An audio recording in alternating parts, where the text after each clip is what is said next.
You both were taking too long, my mother-in-law said with a chuckle, as if it were some kind of joke. What are you talking about? I asked, my voice unsteady. We left, she said smugly, satisfaction dripping from her tone. I froze. We were only gone for a few minutes, I protested, my chest tightening with panic. This is what happens when you don't listen to me, my husband's cold voice cut in. You never should have come on this trip. I clenched my fists. Was this your plan all along? I demanded, my anger bubbling to the surface. And if it was? He replied indifferently, as if it were of no consequence. I stood there, the phone pressed to my ear, my mind racing.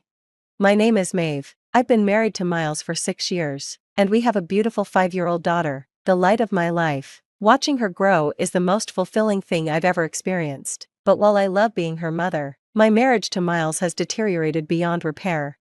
When our daughter turned 1, I chose to leave my job to focus on raising her. I assumed Miles would be supportive. Instead, he looked me dead in the eye and said, "If you're not working, then all the housework is your responsibility. Don't expect any help from me." His words stung, but I swallowed my frustration and agreed. From that moment on, I handled everything: cleaning, cooking, and caring for our daughter. The early days were grueling. Sleepless nights, exhaustion, and the constant demands of a newborn left me drained. One night, desperate, I asked Miles if he could help. His response was ice cold: "If you don't like it, we can get divorced anytime." To prove his point, he opened a drawer, pulled out completed divorce papers, and placed them in front of me before tucking them away again. From that moment on, every disagreement ended with the same threat, him waving those papers in my face, his expression full of disgust. Miles' cruelty didn't come from nowhere. His mother, Stella, was the exact same: controlling, critical, and overbearing. She believed she was always right and that everyone should agree with her. One day, she barged into our home uninvited, as she often did, grinning like she had just won a battle. "I have exciting news," she declared, helping herself to my daughter's yogurt without asking.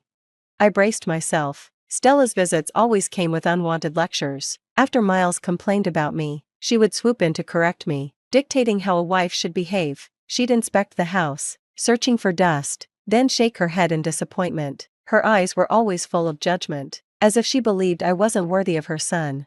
So when she said she had good news, I instinctively distrusted her. "Why aren't you excited?" she snapped, irritated by my lack of enthusiasm. "You're so ungrateful. My son is absolutely right about you." I took a steadying breath. "What's the news?" "We're going on a trip," she announced, her smirk widening. I hesitated. "Where to?"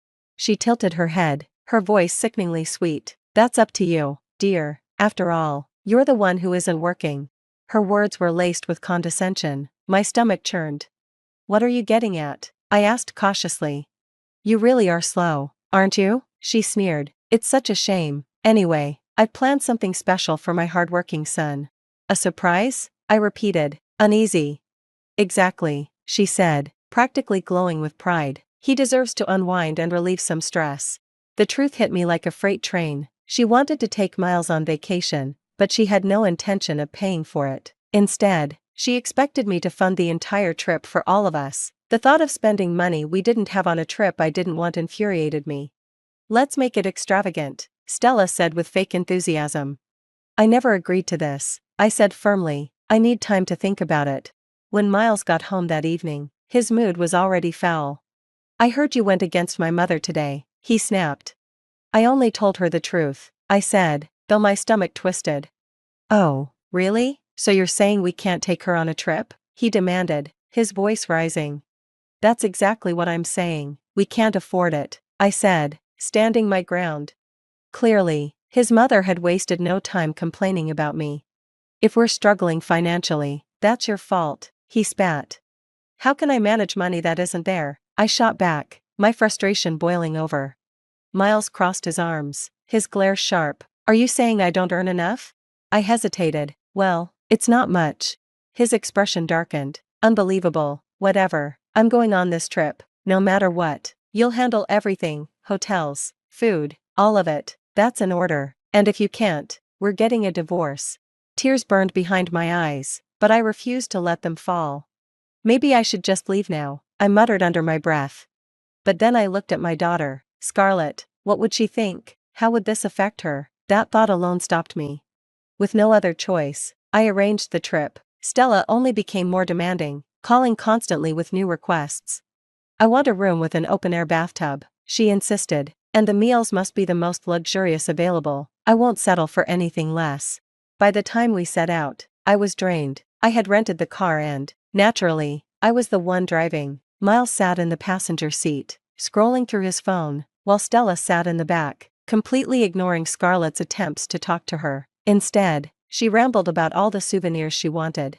I drove for hours, hands gripping the wheel, exhausted and alone. At one point, we stopped at a rest area because Scarlett needed the restroom. I took her quickly, but when we came back, the car was gone. For a moment, I stood frozen, my mind unable to process what I was seeing. Frantically, I called Miles. No answer. I tried Stella next.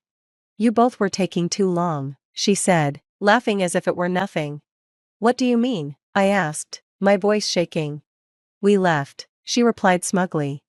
I felt the panic rise in my chest. We were only gone for a few minutes. This is what happens when you don't listen. Miles' voice cut in. You had no right to be on this trip anyway. I clenched my fists. Fine, but what about Scarlett? What about your daughter? She's just like you, he said bitterly. She's been too bold lately, talking back to mom when she criticizes you. She needs to learn some respect too. Scarlett tugged on my sleeve, her wide eyes full of worry. Mom, are you okay? Did Dad and Grandma leave us? She asked softly. I nodded, swallowing the lump in my throat. It looks like they did. They're so mean, aren't they? Yeah, I think so too, Scarlett murmured, deep in thought. Are we heading home now? I let out a long breath, feeling the weight of the moment. Looks like we are. But you were really excited about this trip. I was, I admitted, but only because you were coming with me. She gave me a small, reassuring smile. If you're going home, then I want to go too.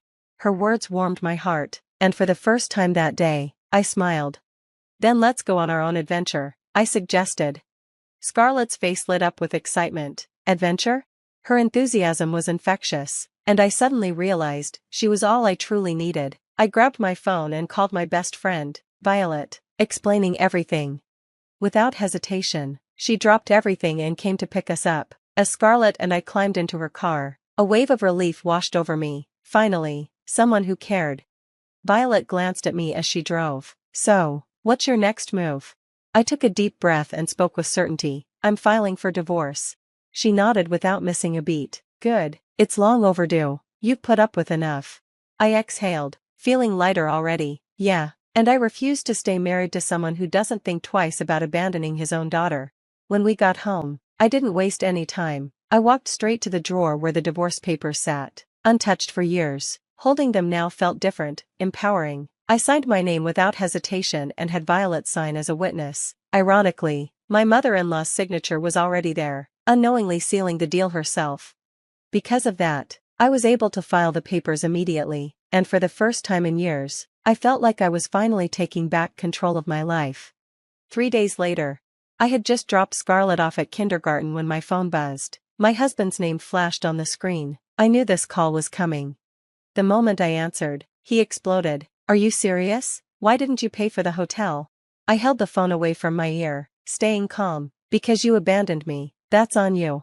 Oh really? Then why is the bill $6,000? I smirked. Why don't you ask your mother? She's the one who demanded luxury. His voice dripped with entitlement. Get over here and pay it now. Not happening, I replied flatly. You and your mother enjoyed the trip without me. You can split the cost, $3,000 each. Silence. Then, suddenly, a sharp, unfamiliar voice spoke on the other end. You need to settle this bill immediately, or I'm calling the police. My husband scoffed. Relax, my wife will handle it. She's on her way. The woman's tone turned ice cold. Where is your wife now? At home, he said, confused. Interesting, she replied, because I looked up her address, and she's nowhere near this hotel. In fact, she was stranded at a service area, because you left her there.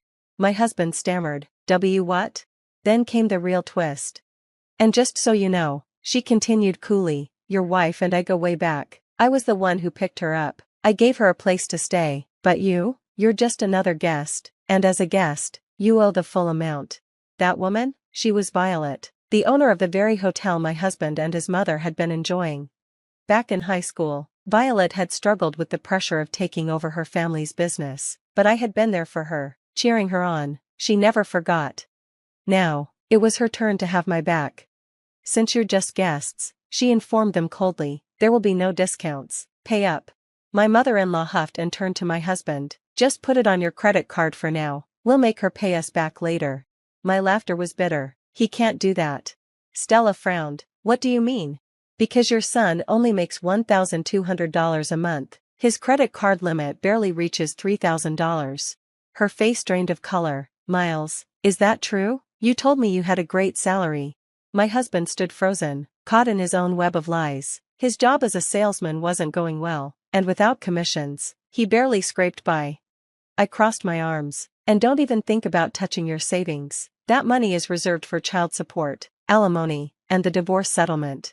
My husband's voice cracked. "What are you talking about?"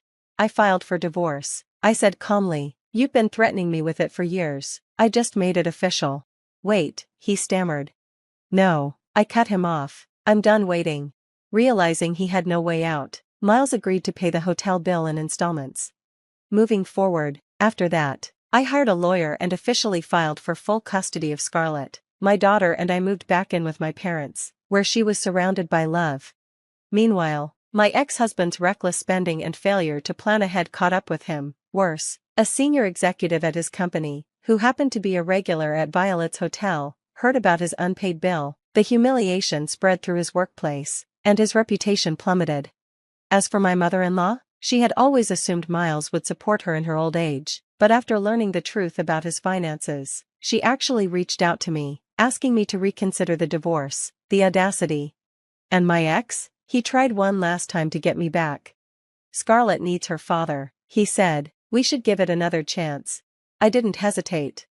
"Scarlett is doing just fine," I told him. "She's surrounded by people who love her. You were never there for her before, so what's changed?" He had no answer.